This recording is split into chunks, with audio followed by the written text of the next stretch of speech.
Welcome to military पाठशाला। I am professor DN. Maurya. आज का टॉपिक है defence family pension. Defence family pension तीन तरह के होते हैं।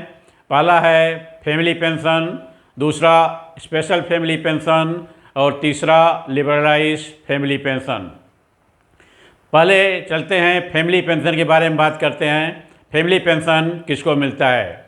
जब कोई सर्विसमैन जो रिटायर होता है, मिनिमम सर्विस 15 साल का करके एज ए जेसीओ और बिलो, या कम से कम 20 साल की सर्विस एज कमीशन ऑफिसर करके रिटायर होता है, तो उसको पेंशन मिलती है। ड्यूरिंग पेंशन अगर एक सर्विसमैन की डेथ हो जाती है तो उसके नेक्स्ट ऑफ किन को फैमिली पेंशन मिलता है। ये फैमिली पेंशन की वैल्यू होती है 30% ऑफ रिकॉनेबल एमॉल्वमेंट्स लॉस ड्रॉन। इसका मतलब यह हुआ, उदाहरण के तौर पर अगर कोई जेसीओ आज के दिन में पेंशन ले रहा है और उसका पेंशन जो है सर्विस बेसिक पेंशन 30,000 रुपया है और उस पर 50% डीए है, तो सब मिला के उसको 45,000 रुपीज़ पर मंथ मिल रहा है। लेकिन अगर उनका डेथ हो गया आज के दिन में, तो फिर फैमिली पेंशन घर वालों को, वाइफ को या बच्चे को मिलेगी। उसकी वैल्यू कैसे कैलकुलेट करेंगे?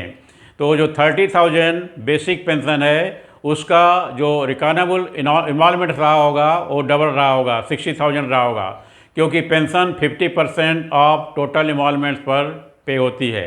इसका मतलब 60,000 जो है एमॉल्वमेंट रहा होगा, तो 60,000 का 30% होता है 18,000 रुपीज़। सो 18,000 रुपया जो पेंशन हो जाएगी बेसिक, और उस पर 50% डीए जो आज के डेट में है। सो 18,000 का 50% हो गया 9,000। सो 18,000 प्लस 9,000 इक्वल टू 27,000। इसका मतलब कि फैमिली को 27,000 रुपया महीना पेंशन मिलेगा, जो कि सर्विसमैन को 45,000 रुपीज़ पर मंथ मिल रहा था। तो ये 50% से थोड़ा ज़्यादा वर्कआउट होता है। दूसरा होता है स्पेशल फैमिली पेंशन। जब किसी सर्विसमैन की सर्विस में रहते हुए स्वाभाविक मृत्यु होती है, स्वाभाविक डेथ होती है, तो डेथ के बाद में फैमिली को पेंशन मिलता है, उसको बोलते हैं स्पेशल फैमिली पेंशन। यह फैमिली पेंशन का वैल्यू होता है 60% ऑफ रिकॉनेबल एमॉल्वमेंट्स लॉस ड्रॉन। तो जो कुछ भी होता है उसका जो है 60% लिया जाता है। इसमें कितनी सर्विस हुई है वो ज़रूरी नहीं है। आपकी सर्विस 15 साल एज जेसीओ और ऑर्डिनरी हुई कि नहीं, आपकी सर्विस 20 साल एज ए अफसर हुई या नहीं, यह ज़रूरी नहीं है। तो किसी भी लेंथ के सर्विस के साथ में जब सर्विस पर्सन का सर्विस के अंदर डेथ हो जाता है तो उसको 60% ऑफ रिकॉनेबल एमॉल्वमेंट्स के बराबर पेंशन मिलती है, और उसके ऊपर टाइम टू टाइम डीए भी मिलता रहता है, जो कि सबको अप्लीकेबल होता है। Then third is liberalized family pension.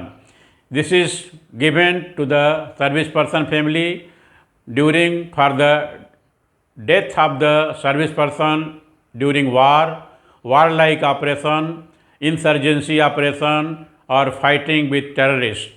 अगर इन कारणों से सर्विस पर्सन का सर्विस के अंदर डेथ होता है तो उसको जो पेंशन मिलती है फैमिली को, उसको बोलते हैं लिबरलाइज फैमिली पेंशन। इसकी जो वैल्यू होती है वो कैलकुलेट कैसे करते हैं? Equal to reckonable last emolument drawn. इसका मतलब कि ये 100% होता है, उसका कोई परसेंटेज लिया नहीं जाता है। तो फुल का फुल, पूरा का पूरा जो लास्ट एमॉल्वमेंट ड्रॉन है उसको पेंशन के रूप में कन्वर्ट कर दिया जाता है। तो एमॉल्वमेंट्स का मतलब क्या होता है डिफेंस के अंदर मिलिट्री वालों के लिए? एमॉल्वमेंट्स का मतलब होता है बेसिक पे प्लस मिलिट्री सर्विस पे प्लस एक्स ग्रुप पे इफ़ अप्लीकेबल।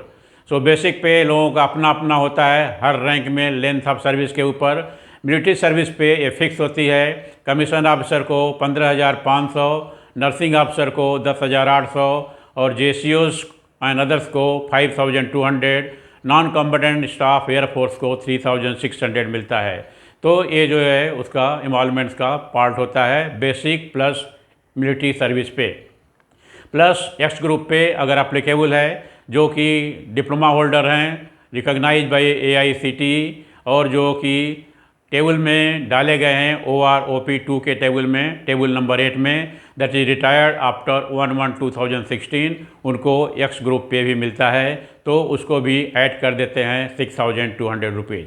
अगर वो एक्स ग्रुप पे नहीं है तो सिर्फ बेसिक पे और मिलिट्री सर्विस पे होता है। इसका 50% करते हैं तो जो सर्विस पेंशन बनती है, तो इसको हम बोलते हैं टोटल इन्वॉल्वमेंट्स लास्ट ड्रॉन।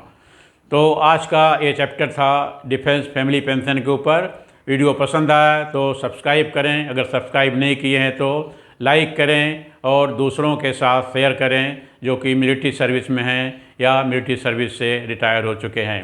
मिलते हैं अगले वीडियो में एक नए टॉपिक के साथ। Till then, bye bye everybody.